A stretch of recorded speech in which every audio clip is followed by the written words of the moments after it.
Chapter 3. For an Indian teenager, Alice is a little different. Her choices in life are not very similar to the others of the same age. Because of her mother's influence, the child has grown into an avid reader, and reads almost everything that she can lay her hands on. At times the parents have to snatch her readings because not everything is for a teenager. She is often online, on social media groups pretending to be someone else. At times she is Barbie, at times a teenager with boyfriend problems, even at times she is talking to strangers as a listener listening to their problems in life. In spite of the two heavily armed parents, her online whereabouts are often in dark.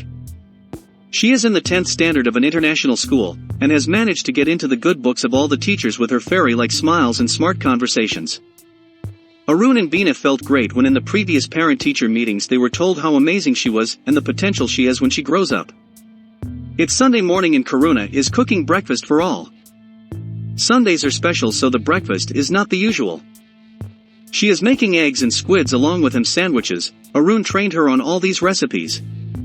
There is fresh milk for the kids and watermelon juice for the rest. Karuna doesn't eat most of the things that are cooked in the house.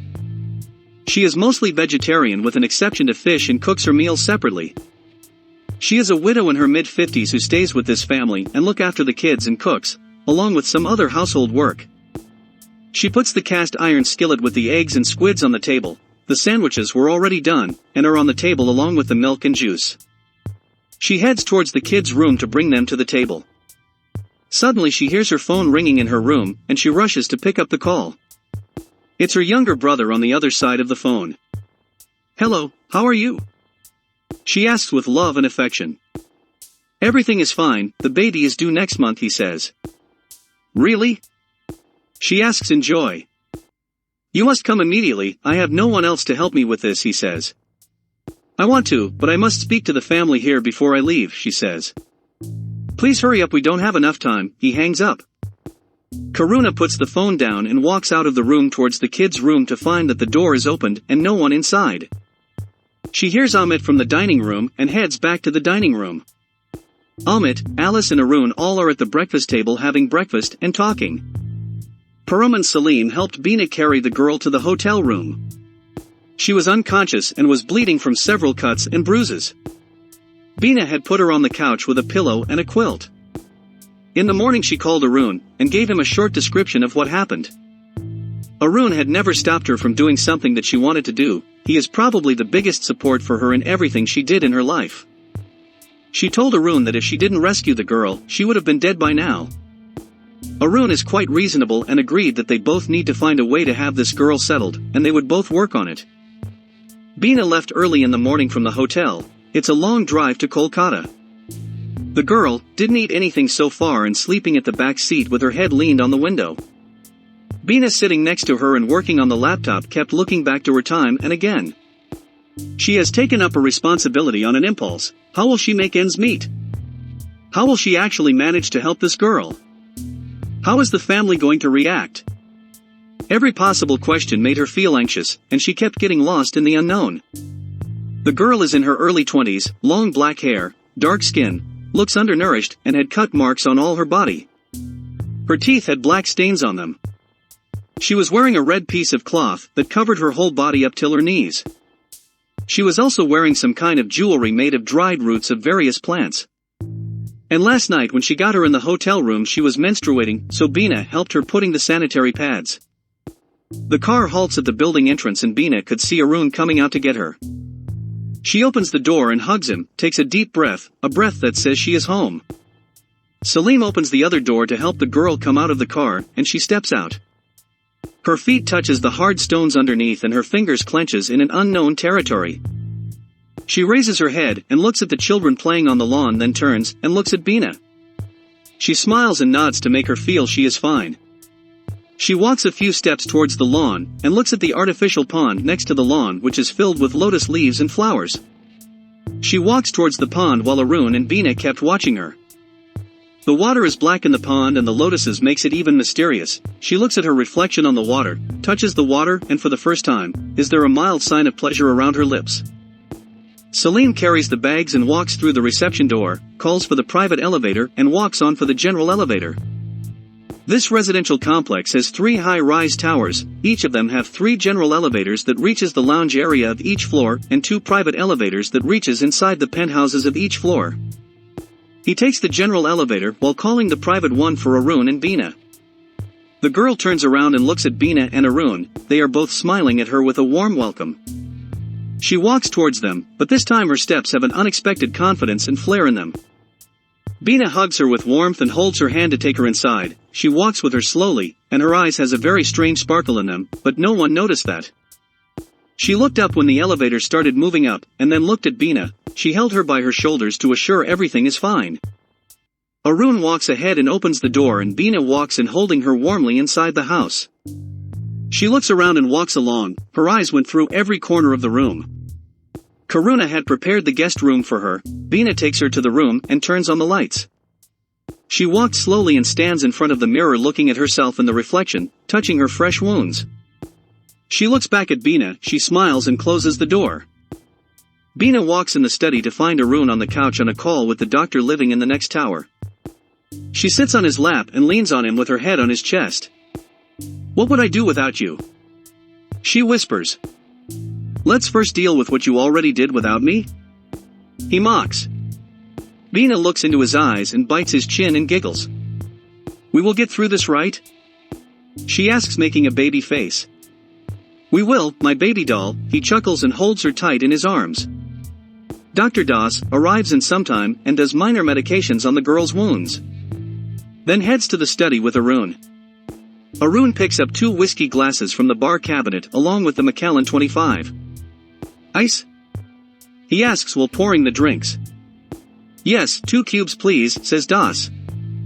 Arun puts 2 ice cubes from the icebox in one of the glasses, and gives it to Das and raises his own glass to hint a toast. "Who is this girl?" asks Das. "Honestly, I don't have the slightest clue," Arun grins. "All that I know so far is she met with some kind of an accident, and my beloved wife rescued her and brought her home. Then you come in, and we have a drink." Das smiles and sips. "I think, maybe you should look for an NGO that can help," says Das. "Because at the end of the day she is a grown-up woman and things might get complicated." Arun nods in agreement. They both finish the drinks and Das heads towards the door. Arun follows and opens the door for him, and takes out an envelope from his pocket, and puts in Das's hand. "See you in the club," says Arun. Das smiles and heads towards the elevator. The kids took their turns to peep inside the guest room to see the new guest, only to find she was sleeping with the lights on. At the dinner table the first question was raised by Alice. "Is she going to stay with us?" she asks while chewing her food. "For some time," smiles Arun, while picking up a grain of pea with the fork from her plate. "Is she going to play with us?" asks Amit. "Maybe, if you ask her nicely." Arun raises the fork to get something from his plate, but he moves his plate, and looks at him with playful eyes. "Will you stop?" chuckles Beena. "Do you want me to?" asks Arun, sipping the whiskey and looking straight into her eyes with a grin.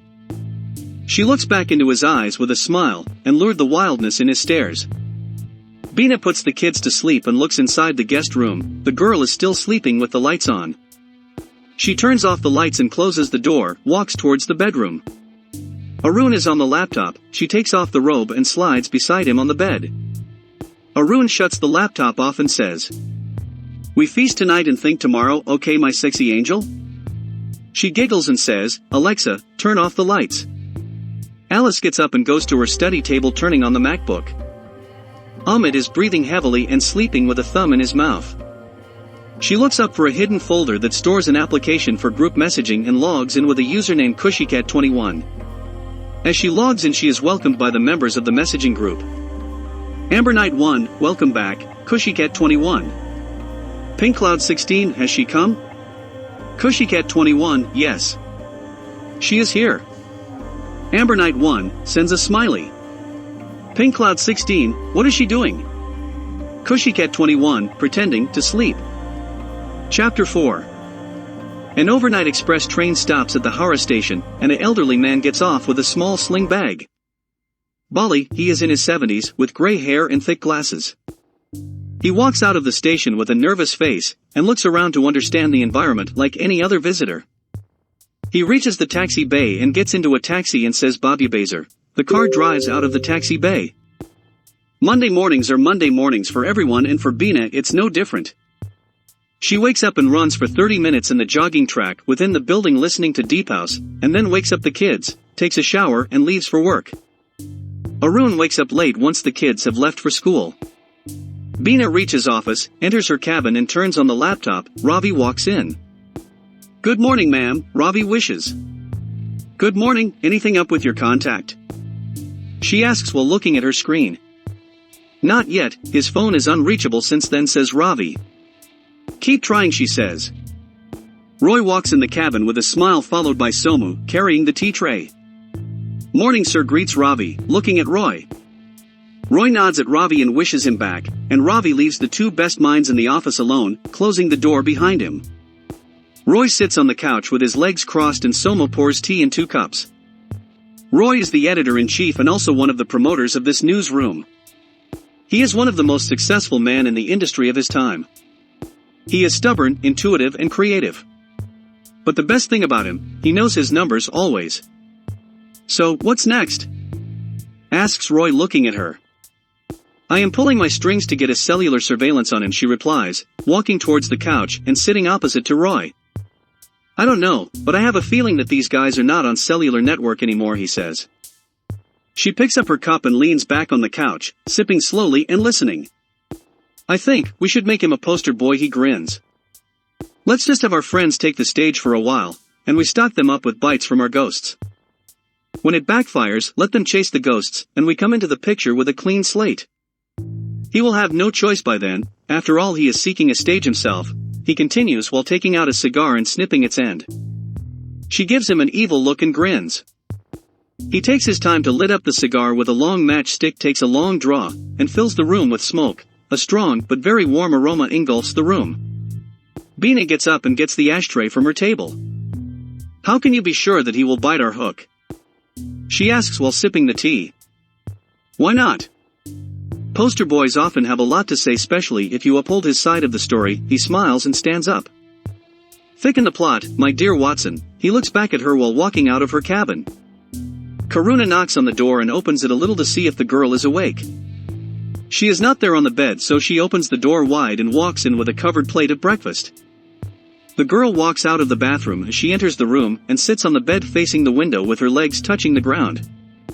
Karuna puts the plate on the study table and gets close to her, puts her hand on her head, brushing through her hair softly. Are you not hungry? You haven't eaten anything since last night, she says in a soft motherly voice. The girl kept her head down with her hair covering her face. I haven't eaten anything for many days. She looks into her eyes and smiles. Karuna takes her hand off her head and tries to understand the meaning of what she just said. At her age she is not someone who is easily moved, but the words this girl just spoke and the smile that she wore, is there something to worry? Is there an unholy chant in what she just said? She kept looking at her with questions in her eyes. She, gathering herself, reaches for the plate and holds it in front of the girl. She looks through the tangles of her curls at the piece of cold cut on the plate and smiles. Bali gets off the taxi near Bobby Baser and walks through the narrow lanes looking at each address plate on old, almost falling apart buildings. He crosses the lanes in a hurry, asking strangers for an address that he held in a piece of paper. One of the strangers looked at the address and pointed him towards an old building at the end of that lane. The building is really old and almost in dilapidated state. He stood in front of the green wooden door and knocks. A young man opens the door and makes way for him to walk in. He follows that young man through narrow staircases in the building till they reach in front of a room with closed door and a balcony at the front. He pushes the door and it opens. The young man leaves. It's a very small and dark room with only one window. There is a bed and a very old and sick man is lying on the bed. He gets close to the old man, pulls the only chair in the room, and sits next to the bed. The old man looks at him with a very nervous face and tries to speak, but he could only mumble, and none of his words made any sense. He takes the old man's palm into his own and whispers, "It must be stopped or disaster awaits." Bina starts for home. She gets into the car and asks Celine to drive. Celine drives the car out of the office building very carefully and hits the main road. As the car gets on the main road, a taxi overtakes the car and blocks the way, making it stop. A man steps out of the taxi, walks to her window and knocks. Bina, quite irritated, rolls down the window with disgust and looks at the man. "What do you want?" she asks. The man takes his face closer to the window and says, "I need to talk to you, it's urgent." Bina has faced a lot of unpleasant situations because of her position. A lot of people wants to talk to her, and it's always urgent. However, most of the cases are about someone unhappy about a news she made. She quickly rolls up the window and Celine, without any further instructions, steps on the gas, leaving the man and the taxi behind. The Audi disappears in the city traffic. Arun is taking rounds of his ward, looking at each of the patients, checking the records hanging on their beds and talking to them. The patients feel very relieved when they see Arun. There is something in his walk and the way he spoke and the smile he wore. His presence in the ward gave a vibe that the patients waited for all day. He walks by each of them, asking small and quick questions, at times just smiling at them as if there is nothing to worry. There are whispers in the hospital that when he treats a patient, the patient doesn't die, he is able to bring back even the dead. His pager beeps and he takes a quick look at the display. It's the reminder call for his OT in 30 minutes. He walks out of the ward and heads towards his cabin. There is a small red notification blinking on his laptop screen. He clicks, and it takes him to the calendar in the system with a specific day marked as Liberate. He picks up the phone and calls someone. "Book me a ticket to Jaipur on 17th and return on 18th, he says on the phone and hangs up. A patient is unconscious and prepared for an operation in the operation theater. The nurses cover the patient and moves all around the OT making arrangements. Arun walks inside the OT and gets close to the patient. It's a middle-aged man with his eyes closed. Arun takes a close look at him, and then closes his own eyes. The sisters look at one of the best doctors making a prayer before his work. But why does his prayer sound like a chant? It is not loud, but it is a chant that vibrates through the patient, the room, the hallway, and the building. The time stops for the magic that is in progress.